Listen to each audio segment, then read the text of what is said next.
Welcome to the CFBDynasty podcast with hosts Matt Knowles, Brian McElfresh, and Doug Gravely. What's up, man? How's it going, everybody? Here we are, DFS show, Saturday morning, as always, getting you guys prepped and ready. We're going to look at the data and hopefully help set some lineups and win some money today. How are you doing today, Doug? Oh, chilling like a villain on a Saturday. I'm a little, I'm a hater, I got to admit, okay? I'm just going to start it off with this. So I am a hater, and I am so happy to see Stanford came back from 29 points down last night. You don't have to hide it on here. That's fine. Oh, I'm not hiding it. I'm not afraid to admit it, and anybody that thinks I'm wrong can come at me, bro. But I just excuse me, losing my voice. Maybe God's not a hater, and he's taking my voice away. But anyways, at some point you got to just go out there and play football and not be all about the show to me. So Stanford got the win, man. They came back and won. That was wild. And what'd you think of that catch on the back of Travis Hunter's helmet? Boy, he came out with a healed liver or whatever and put up some big numbers. Well, they had that receiver for Stanford literally catch one on the back of Hunter's helmet in overtime, kind of like the old school, what was that, New York Giants Patriots game. Not that intense, but it was just pin the ball against the helmet for an overtime touchdown. And I was like, okay. Yeah, I think a pro throw back from Alabama, but that'd be before your time. You're way too young for all that. Whoa. Listen, I'm pretty old, buddy, but it's fine. Yeah, I just advanced a year last week. So last little bit, it's like a must win here for Florida at South Carolina. Obviously, that's a personal highlight for me. If you consider South Carolina has future wins against Jacksonville State and Vanderbilt, for South Carolina and Florida, if you say they're both at 4 wins, if you award those two to South Carolina in the future, it's an uphill battle to make it to a bowl. So must-win game. Mm-hmm. I will be on edge hardcore for that game. We were supposed to be there. Sure. And it would have been intense, but hey, maybe another time as life works its way out. Anyways, we keep the show fast-paced, so I'm going to consider us behind schedule. You ready for news and notes? Let's get right to it. Here we go. News and notes around college football.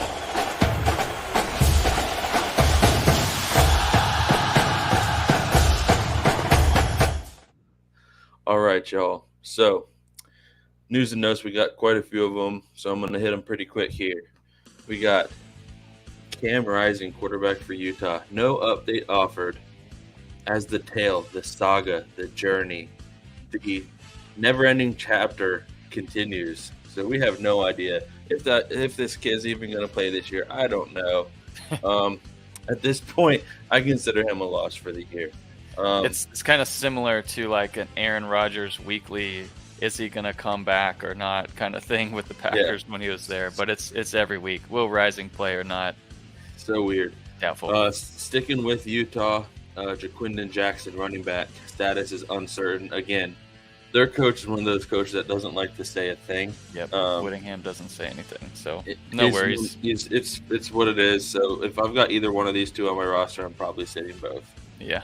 Corey Shader, running back, Missouri, expected to play. Got a little nicked up last week in the game, but kid's a beast, and he's going to play. He's having a great season. Some big ones. Emeka Egbuka, receiver from Ohio State, did not travel with the team. So out this week. Maybe a Carnell Tate kind of wide receiver 2-day, or one of those other young kids. I mean, they still got Fleming and stuff, but I expect to see some of these young kids in the game today, like Tate and Ennis may make an appearance too. So we'll see what happens over there. But I'm excited, man. Tate has had a couple of shots down the field. He's had some opportunities. Hasn't really broke out yet. Any game now. Riley Leonard, quarterback for Duke, game time decision today, which is surprising to me with the kid being on crutches less than 2 weeks ago. So I know. I saw he was doubtful, I think, on DraftKings, but interesting. Yeah. Isaiah Jacobs, running back for UAB, remains questionable. He definitely came in and, kind of took the realm after McBride left last year. He came in this year and he's kind of done really, really well. But this will be his second game in a row he's out if he's out. So I tread water lightly with him. Luther Burden, receiver from Missouri. It seems like the Missouri players got a little banged up last week in that battle they had. But Luther Burden, receiver for Missouri, probable to play. Brady Cook, quarterback for Missouri, also probable to play. So to have Schrader, Cook, and Burden all expected to play today, that's good news for them. Antoine Wells, receiver for South Carolina. Here's Shane Beamer's comment, which I had to put on here because I like it so much. Could be back this week. Could be back later on. So, guys, no. I have no idea what to tell you with that one. This is why in our league, it's just, I know Fantrax has that capability now to have some subs for people that don't play, but we just list ours in our team, like our league Slack channel, and that way you have your named backups before kickoffs happen, just in case you get something stupid like that. Because what if there wasn't a quote by that coach? Then Right. you would have no idea potentially. I just love the quote. I mean, he's another He's another one of those coaches that doesn't really tell you anything, but that quote was pretty funny. And Wells is a freaking baller, so if he plays, that changes the game completely there. And it would open up some potential one-on-ones with one of the top receivers in the game right now. And so I'm going to butcher this first name, I think, but I'm going to go with Kyle Kelly, quarterback from Ball State, expected to be the starter this week. So they're just trying everybody. Yeah, I think he's the third quarterback in 2 weeks, so we'll see what happens there. I mean, it's affected that whole offense. Like Marquez Cooper was supposed to ball out this year. It hasn't happened yet, so he's probably regretting that transfer. He's a fade for me right now. I'm not selling on him, but until they figure out the quarterback spot, he's hurt by that, and 100%. They're just behind in every game early on. So Cooper's sitting on the bench. Like I'm favoring Trevor Etienne over him. I'm favoring Jason McClellan, a couple guys that have shown higher upside potentially, but Marquez Cooper is supposed to be a dominant every week fantasy starter. Just hasn't happened yet. Yeah, I feel bad for your Marquez Cooper, buddy. I'm pretty sure he's at this point saying, why the heck did I transfer? But who knows? So Jaden DeLora, quarterback, Arizona, a game time decision again this week.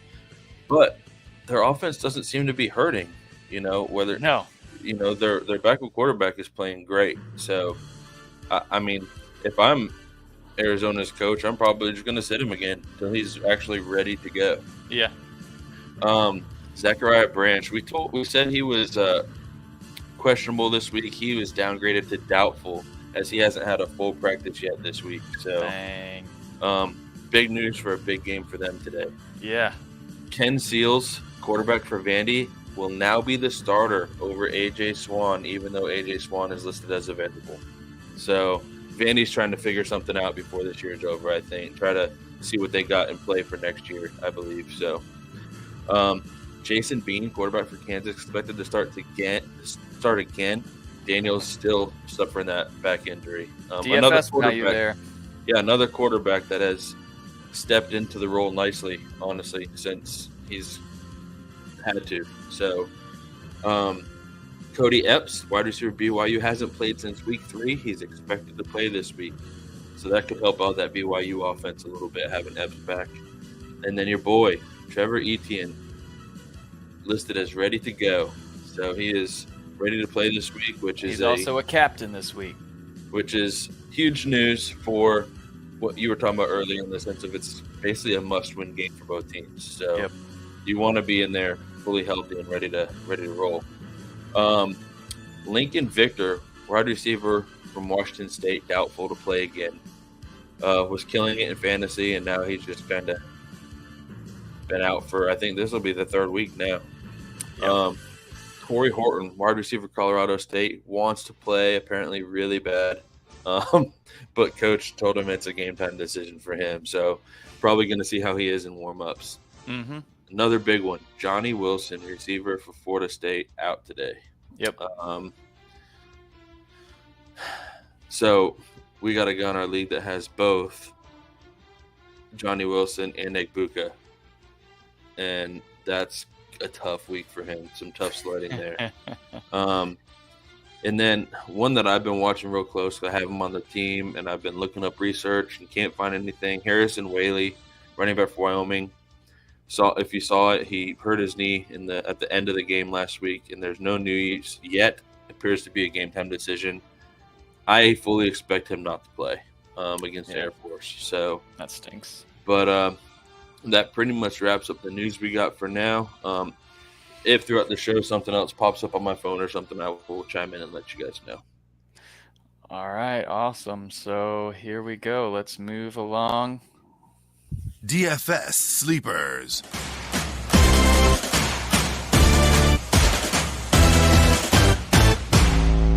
We just talked about him, Jason Bean. I've got him as a sleeper because he was the backup going into the week. He's $7,000, and that's an offense where they move the ball quite a bit. So I like that value. Max Johnson from Texas A&M. This one is a little tricky, honestly. He's only 6,500, starting quarterback, obviously, for A&M this week as they travel to Knoxville to play in Neyland, and it'll be a tough game. Tennessee isn't, what a lot of people thought they would be going into the year. You kind of think, maybe it'll be a shootout kind of game. I don't know that that's going to be the case, but I do like his value there to get a couple touchdowns at 6,500. He's not going to go off likely, but I've also got Beren Morton, Texas Tech, at 6,300. He had a good game last week. He's starting to feel better within the offense. He was a bit more efficient with the ball. And I think he had 3 touchdowns through the air last week. So at 6,300, that's a good value. And then I still like, if Torrey Horton plays, Braden Fowler Nicolosi from Colorado State at 6,300. Those are some sleeper options there at quarterback. Did you have any others? No, not for me. All right, we'll move along. We'll move along to running back, where we've got Caleb Johnson, who and this is where you can get some value as guys are getting healthy, and maybe whatever it is in the rankings for DraftKings are a little bit behind. So he started to get a bunch of touches. He's the lead running back. They are playing Wisconsin this week, but he's 5,500. I like that a lot. If you figure he's going to get 18 plus touches, you expect him to get a touchdown, and at 5,500, with some good upside, if he is able to break one, that's great. Another one, Illinois, going into the season, after they lost Chase Brown to the NFL, you wanted to see who's the next man up, and the coaching staff, etc., said it's going to be by committee, and it truly was by committee. Well, that committee is hurt. So Caden Fegan is next in line, freshman, 6'3", 250. He's at $4,500, and I like him getting his first start, and we'll see how that goes. And then I've got, lastly here, Jarquez Hunter at 5,500. Also, Auburn, they've got a lean on him, I think, this week, and we'll see how he does. It's going to be a tough game. There's a game script where Auburn gets behind and can't keep up, but Hunter, if Auburn's able to keep it going and stuff at home, Hunter will be a key part of that.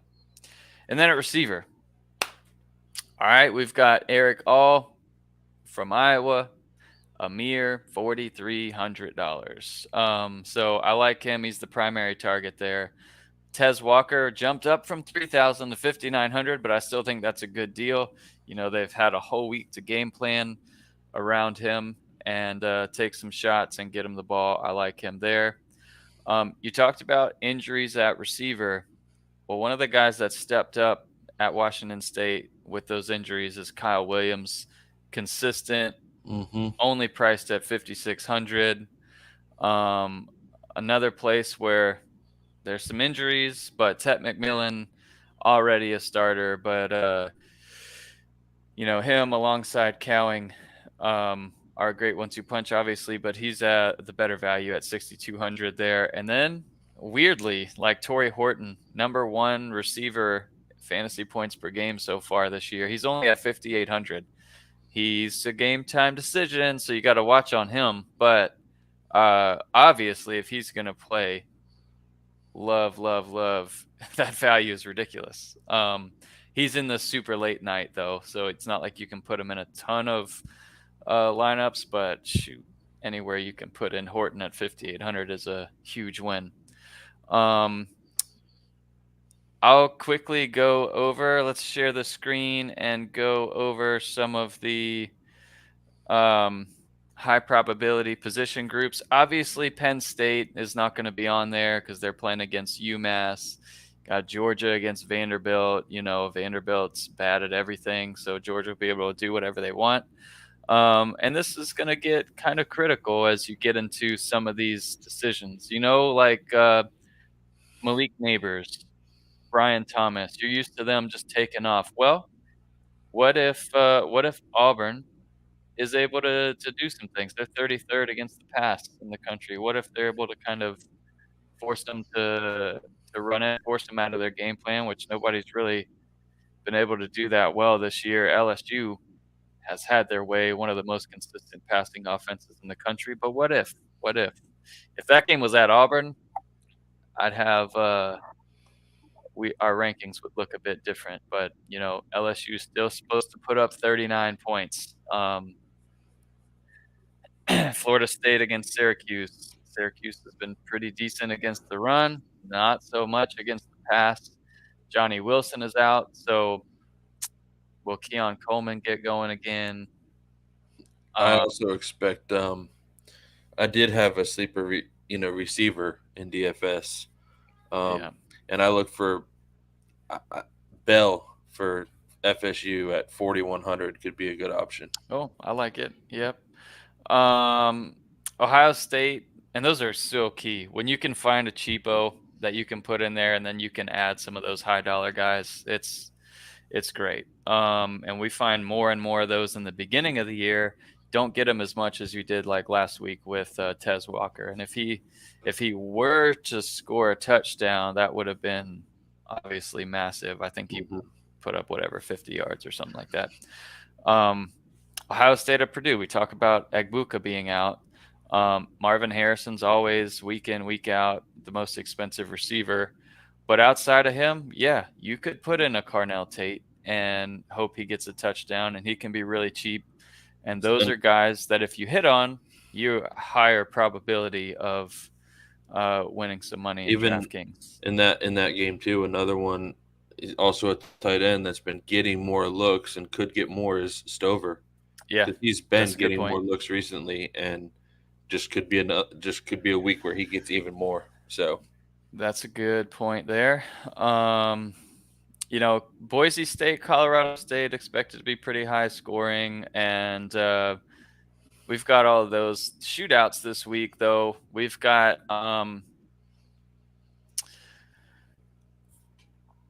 North Texas Temple. That's one that was a little bit surprising to me. I haven't seen a ton of either of those two games, but North Texas is supposed to have their way, putting up 40-ish points. That's pretty wild. In the highest over-under matchup of the week. Washington State, we love them. Obviously, we've talked about them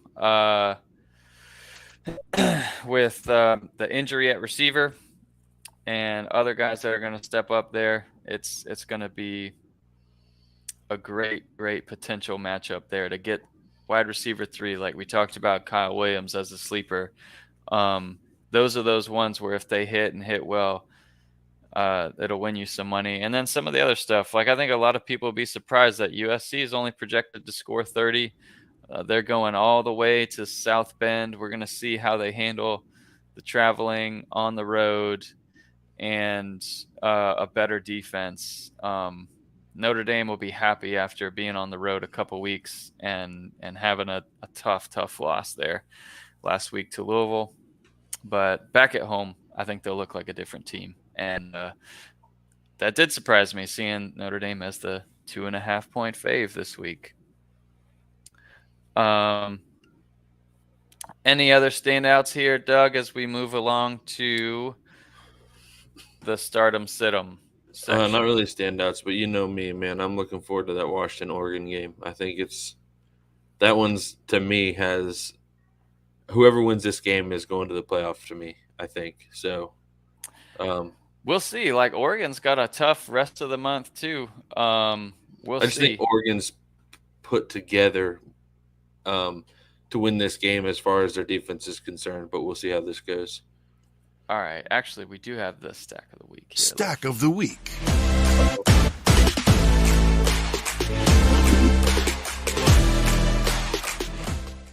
Stack of the week for me, man, was super easy this week. Braden Fowler Nicolosi, 6,300 to Torrey Horton, 5,800, the Colorado State duo.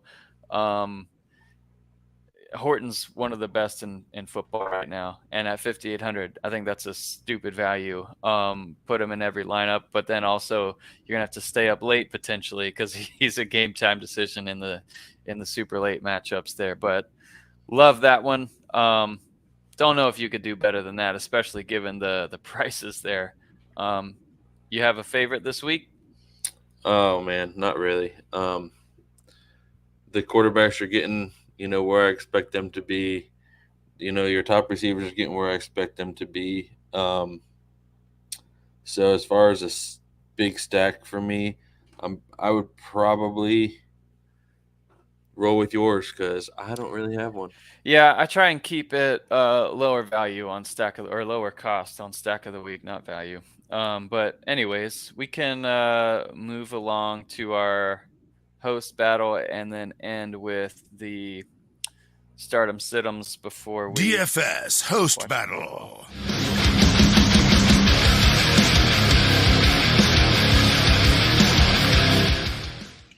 So our DFS host battle, we posted. It's on the site. It's on the DFS post. So you'll see the battle where Doug, Matt, and I gamble against each other. So you can see that lineup on there. I'll go over a couple that I have, and you can tell me if you like, don't like, whatever. I'll start with the late night because we were just talking about it. So there's only 2 games in the late night post this week. So I've got Fowler Nicolosi, like I already discussed. I've got at running back Genty at 8,000. I think you got to have him in the lineup, given there's not really any other dominant running backs in there. So if you don't have them, good luck. Christian from San Diego State at 5,400. Pofele Ashlock at 6,200. Holker and Horton, both for Colorado State there. And then for a cheaper one, come on, Stefan Cobbs, do something. He's averaging 9 fantasy points a game. Colorado State is 297th against the pass. Yikes. And then I got Shager there for Hawaii. Playing at home, they're always a tough home opponent because when you travel all the way to Hawaii, it's just different. So at home, Hawaii is a different team, and hopefully Shager can get a few touchdowns for his cheap 7,500 match. And then last one, I'll go over my night battle since you guys can log on and see the other ones. But I've got Morton at Texas Tech, 6,300. Taj Brooks, also Texas Tech, also 6,300. And then Jarquez Hunter, one of our sleepers this week. I've got Tet McMillan, who we've talked about, Tez Walker, and Kyle Williams, all lower cost, high value potential there. Obviously, Kyle Williams filling in nicely and consistently for the injured players ahead of him. And then in the flex, I've got Brennan Rice, who's on a hot streak. So I'm going to try and ride that hot streak, even though they're traveling to Notre Dame. And then Audric Estime in Superflex at 7,900.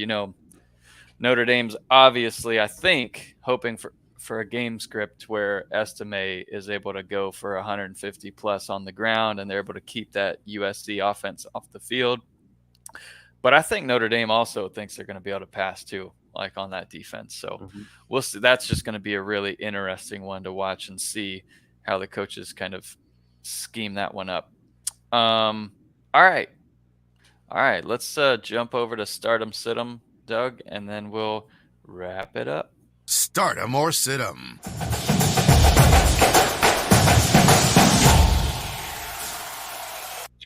All right. So first question, and we missed one of these players because we didn't get to this question last night. But Rebel Nut asked Milrow, Nix, Rebel, Sanders, or Travis this week.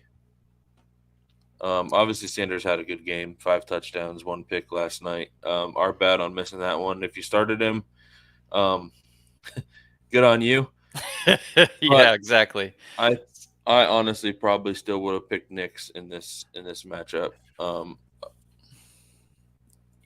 So without knowing how Sanders would have performed last night, I would have picked Nix, and I probably still would roll with Nix. Yeah.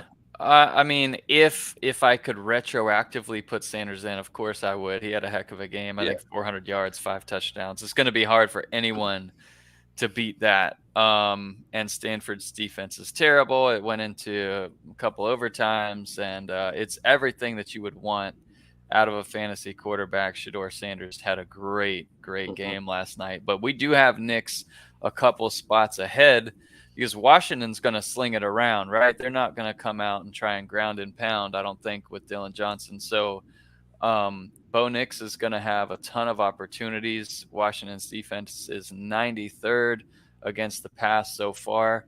I love Bo Nix as a start this week. It's certainly a tougher game. I think Washington's defense is obviously going to be better than Colorado or Stanford was last night. But I like Nix a lot. Cool. And then we got Brandon Lang asked Golden versus West Virginia, Banks versus Virginia Tech, or Conception versus Duke. Conception's coming along, man. That guy is getting a little bit of Devy hype too, and he's taken over as the primary target there at NC State. The problem with that sentence is NC State is in there, and they're having some. And they're playing Duke. They're having some struggles at quarterback, so far. But Conception's been good either way. They've had a quarterback change from Brennan Armstrong, and Conception's the primary target. You got to love that. And then let's see, who are the other ones? Sorry. Banks versus Virginia Tech, and Golden versus West Virginia. Banks versus Tech. Oh, this one's a tough one. What is that line there? I'm pulling up a different sheet that we have here.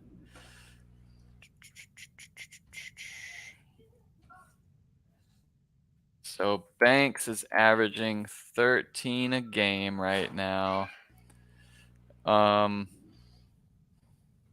Man,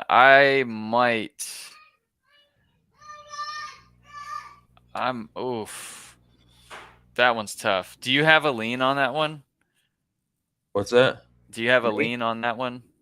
Who I'd rather play in that game? Banks, Conception, and what was the third one? Oh, well, here's the issue. Houston already played.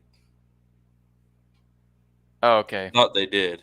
Yeah. And hopefully you didn't put in Golden because he hurt his groin. I do remember that. Oh, classic groin injury. Hopefully you didn't play Holden. So if you did, again, I apologize. Guys, it's just a heads up. It's hard for us to get to these questions on Friday nights. Well, it's for everybody too. And the questions are for everybody. So it's the community that we're trying to build. We'll be able to collab and talk about trades and all that stuff. in there, and it'll be not just us, but everyone. And then as soon as we can get to them, of course we will. But that one's so tough. I'm probably gonna roll with Banks ever so slightly, but I would say if you've got like a gut feel, Banks or Conception, I'd roll with your gut there. That's a Yeah. really even and tough scenario there. I'd roll Banks, but I wouldn't bet $1 on it unless you want me to, and then I'll bet $1, and I'll Venmo you $1 if I'm wrong. Oh man, goodness. All right, let's get into these other questions real quick, and then we got a couple that are popping up on on our resell chat Rick here. there. How about So, the choke from Buffalo? Yeah, I love the choke, to be honest with you, Rick. I'm just, I Yeah, talk about that being Shadur. a show. I'm all about it. Like, hey, listen, if they score points, they score points, whatever. But if there's a big L next to their record, I'm down. So, Oh, here we go. Oh, real quick, Oaktown, shout out the baller the here baller in the open. in the open league. He is killing me, you, and everyone else right now. It's fine.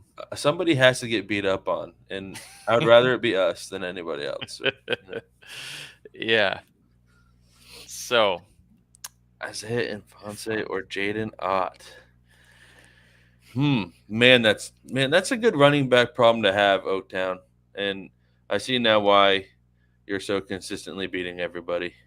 Because this is a great problem to have. yeah, let's break this one down though. And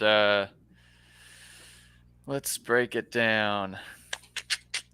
If you want to take a couple while I pull this up, that'd be great. So, All right. So he's pulling that up. We've got El Cuando.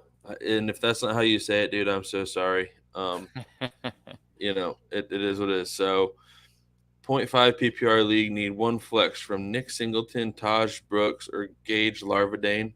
I have not heard any update on Larvadane, so I'm staying away. We don't know if he's going to play.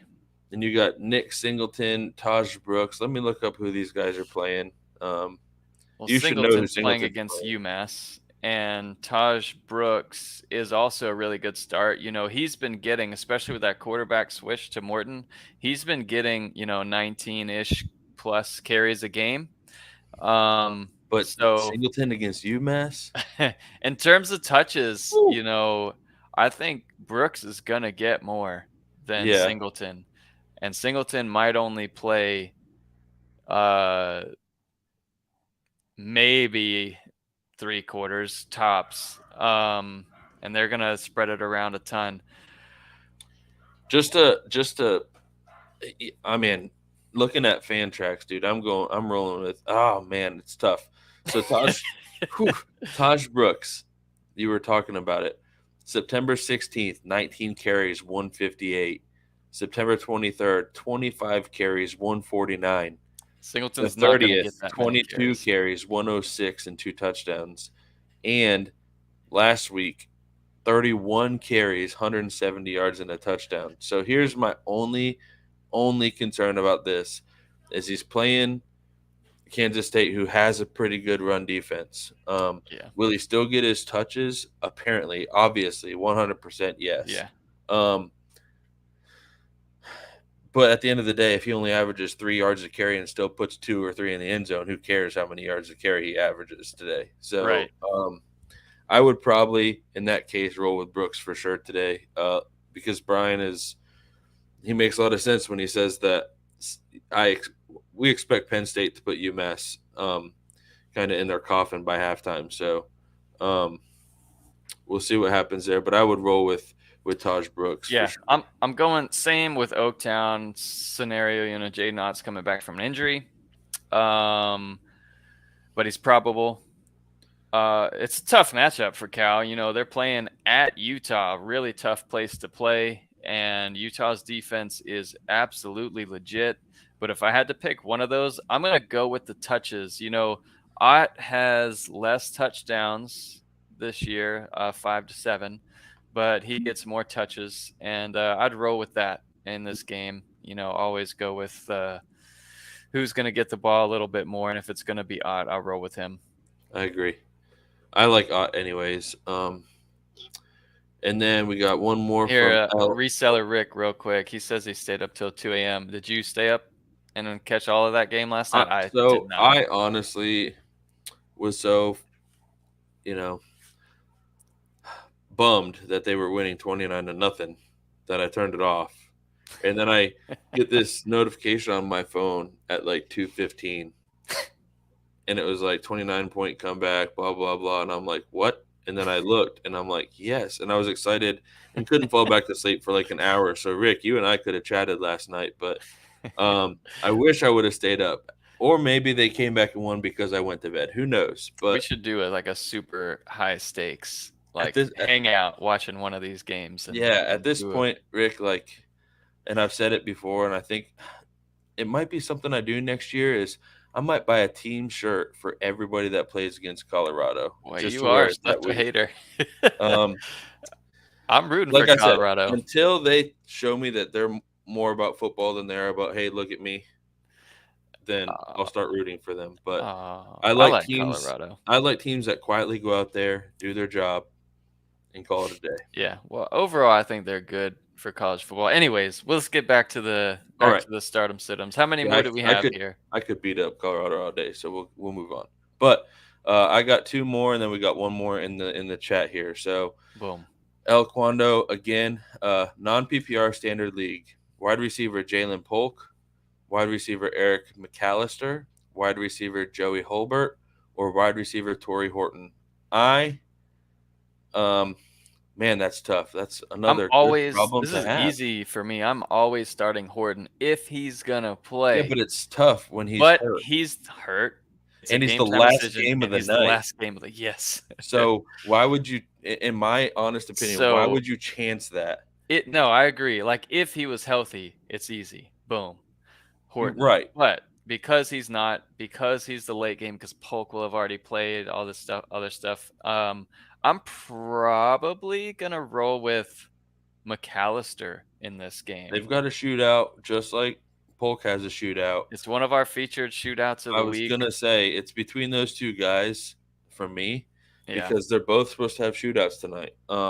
It's just at Washington with Polk, they're gonna throw to whoever gets open there, and Oregon's got two really good corners, so maybe Polk's the guy. I don't know, but could be. Yeah, I mean those two are good. They're all good starts in there. I would love this problem. Why can't I have these four receivers on my team? I'm going to roll with McAllister, I think, just because, and I'm just going to say it, I think Oregon's defense is going to surprise people today. So, all right, I'm going to give you this one. Reseller Rick up on the screen there. On defense, Louisville versus Pitt, Utah versus Cal, or Maryland against Illinois. Oh my gosh.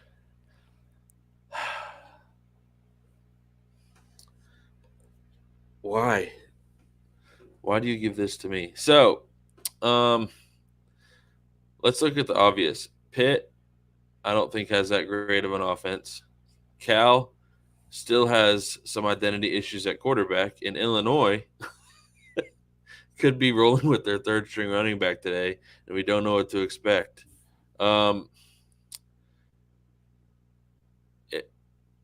On a whim, I would probably take Louisville's defense today at first Pitt, simply because I like what Louisville is doing in general right now. They have a lot to play for, and I think I'm rolling with Louisville. Yeah, Pate put them on upset alert. This is one of those things. You have the emotional win against Notre Dame, and now you play Pitt. It's a critical game for them. They do need to bring their A game, but it's hard to.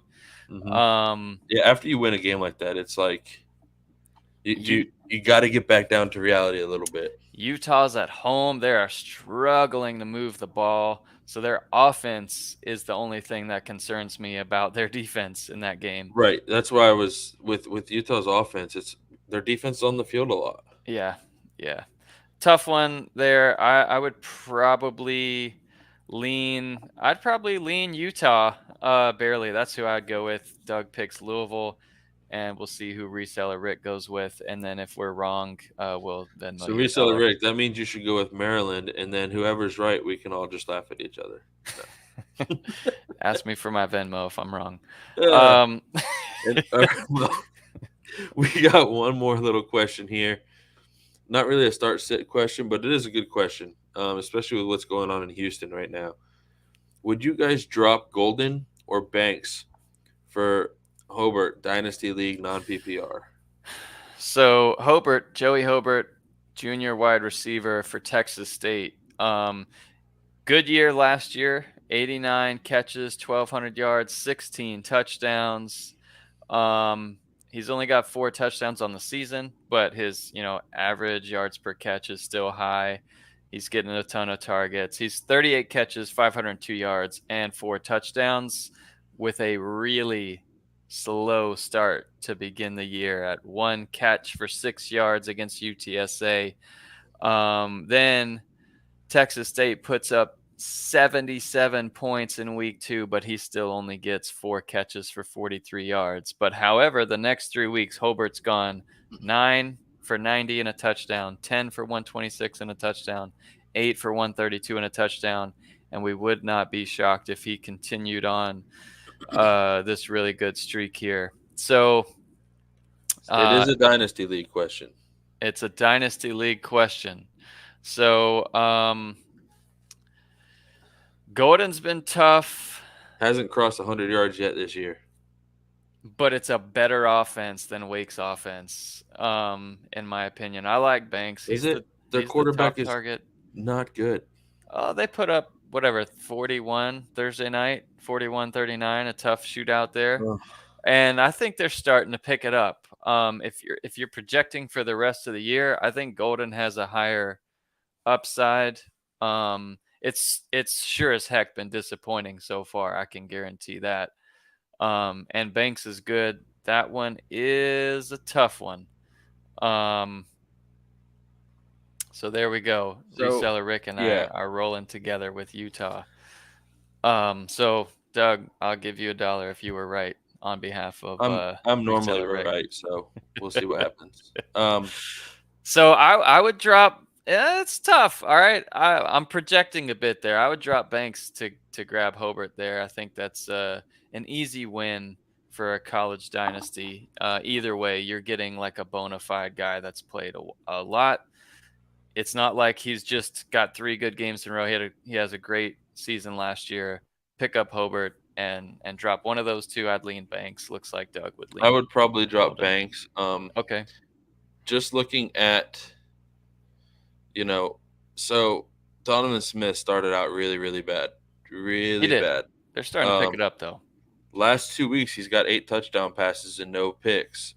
And over 500 yards rat passing. Poison is rat poison, and the media is always going to create it. Rat poison.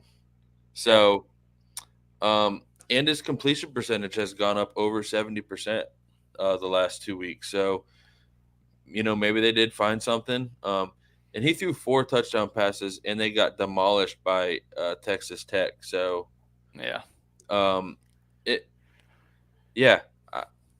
And Golden, to me, has the most upside out of all 3 of those guys. So I don't think Golden is a guy that I drop ever. So yeah. All right. Well, we appreciate all the questions. It's always fun, and I hope you guys have an awesome Saturday. And let's get some wins, and we'll talk to you guys. Wins and cooler weather. That's right. That's coming for us in Florida, at least. It's nice everywhere else. Y'all have a great weekend. And we'll catch you guys later. Thank you for listening to the CFB Dynasty podcast. Help us out by subscribing on YouTube and reviewing us on your podcast network.